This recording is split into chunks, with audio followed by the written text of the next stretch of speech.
दैनंदिन जीवनामध्ये आपण भरपूर वस्तूंचा घटकांचा वापर करतो किंवा आपल्या दररोजच्या जीवनामध्ये अत्यावश्यक गोष्ट म्हणजे काय अन्न वस्त्र निवारा या प्रामुख्याने गरजा आहे।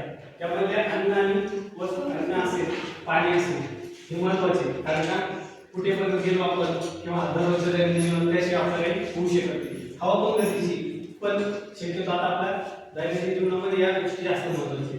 मग तुम्ही एक म्हणजे दररोज जेवण करता किंवा पाणी पिता, हे जर ज्या साधनातून आपल्याला मिळतं, उदाहरणार्थ अन्न कुठून मिळतं आपल्याला कसं जाऊ शकते, वनस्पती दुधातून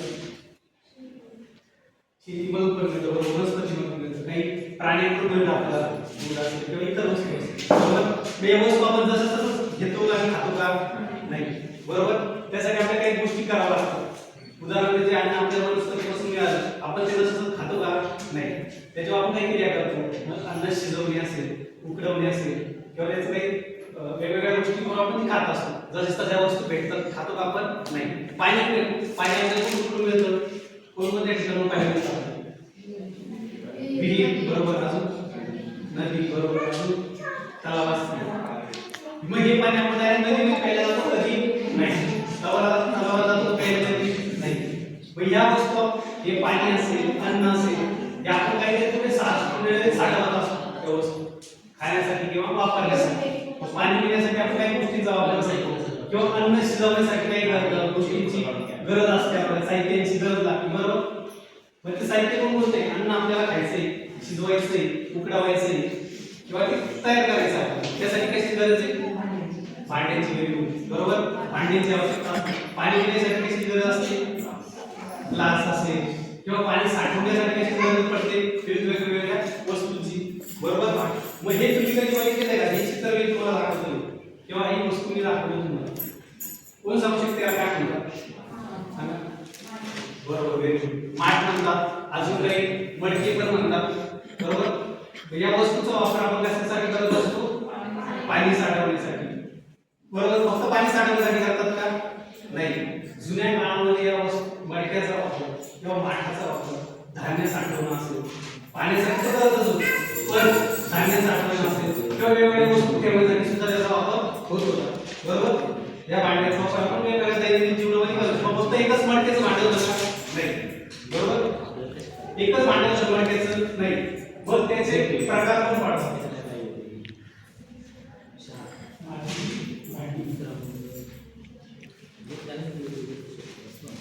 मग मातीची भांडी म्हणजे आपण आता बघितलं माठ, अजून काय काय शकते तू सांगले,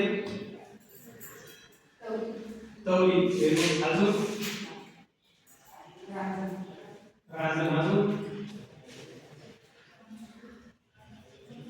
अजून मातीची भांडी म्हणजे काय बघतो, फक्त एवढंच येतं का, छोटी छोटी मडकी पण येतात, छोटी छोटी असते,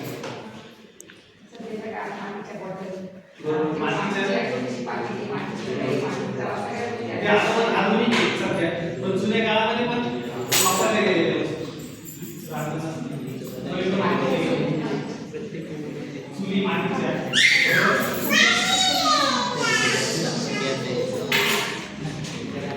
या मातीच्या भांडी आपण आधी वापरायची,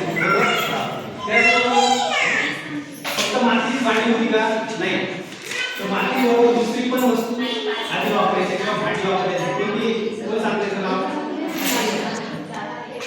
जाते, बरोबर। या जात्याचा उपयोग काय बरोबर सांगतो, किंवा जाती कशापासून मिळाली दगडापासून, बरोबर। मग दुसरा प्रकार आहे दगडाची भांडी,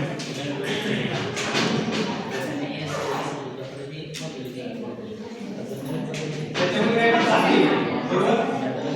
हे जाते आपल्यासोबत बोलते, काय जातीचा उपयोग जाता कशासाठी होतो,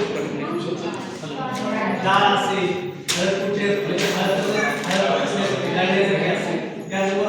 जुन्या काळामध्ये या जात्याचा उपयोग कशासाठी व्हायचा, त्यावेळेस गिरणी होती का नाही, मग या जात्याचा उपयोग पीठ करण्यासाठी, धान्य जे आहे त्याच्यापासून पीठ तयार करण्यासाठी, दळण्यासाठी, बरोबर, त्याचा उपयोग करायचा। अजून या दगडाच्या वस्तू मला कोणत्या माहिती, त्याचे आपण पूर्वी वापरायचो, आता त्याचा वापर हळूहळू कमी झालेला आहे, बरोबर।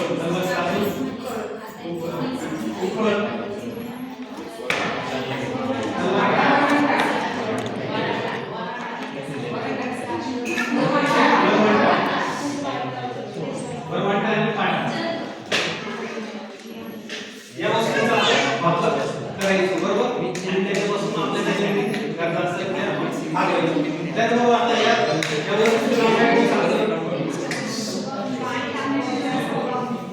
बंब.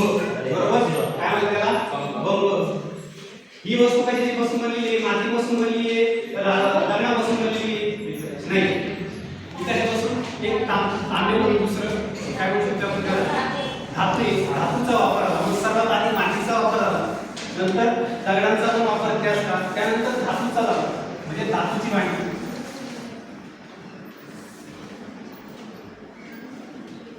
मग त्याच्यामध्ये येतो बंब, धातूची भांडी. त्याचबरोबर दुसरे पण काही साहित्य आहे. या बंबाचा उपयोग कशासाठी करायचो? पाणी तापवण्यासाठी. बरोबर. या आणि असे भांडे आपण दैनंदिन जीवनामध्ये सुद्धा वापरतो. फक्त हीच नाही तर आज आधी हे जुन्या काळामध्ये किंवा परंपरा काळात वापरले जायचे, पण आता खूप नवनवीन वस्तू आता भांड्यामध्ये आलेल्या आहेत. आणि महिलांचा म्हणा, मुलींचा म्हणा, सगळ्यात आवडतं घरामध्ये एक गोष्ट असते, काय असते? किचन किंवा स्वयंपाकघर. तिथं वेगवेगळे भांडे तुम्हाला नेहमी पाहायला मिळतातच, त्यांचे वेगवेगळे उपयोग पण असतात. बरोबर. याच पद्धतीने फक्त एवढंच राहणे नाही, अजून भरपूर आहे. खलबत्ता तुम्ही मला सांगितला, तो कशासाठी असायचा? बरोबर, कुटण्यासाठी. आता आज बघताय तुम्ही, आज मिक्सर आहे, त्याची जागा मिक्सरने घेतली.